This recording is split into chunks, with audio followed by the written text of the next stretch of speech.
The Akufo-Addo-led administration has been urged to put in place measures to ensure that successive governments do not go back to the IMF for a bailout. According to the CEO of the Ghana Chamber of Telecommunications, Kenneth Ashigbe, all stakeholders, including corporate Ghana, should be brought on board to ensure a prudent management of the economy.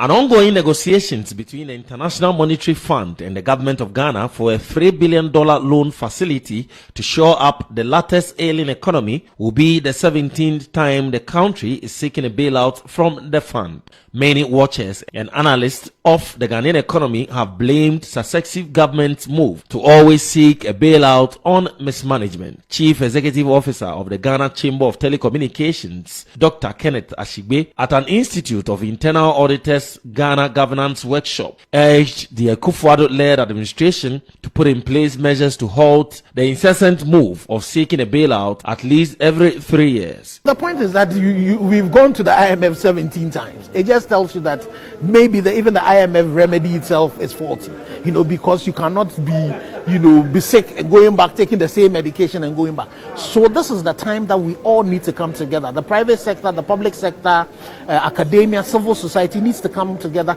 and find solutions that will transform our economy. Structurally, we need the economy to be transformed. He urged corporate Ghana to come on board to ensure that measures are put in place to end the mismanagement of the Ghanaian economy by politicians.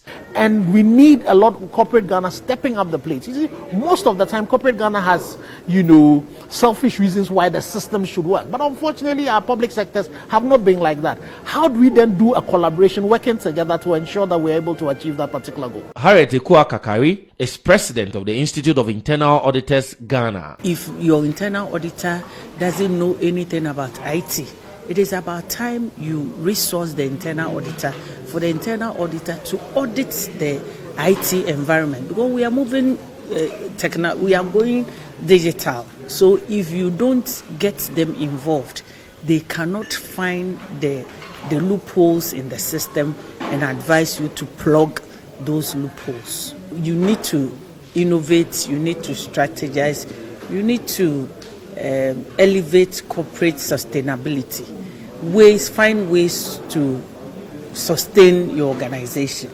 So that is why we decided to put this program together. The governance workshop, which brought together internal auditors, governance experts, and some economists, was themed Elevating Corporate Sustainability.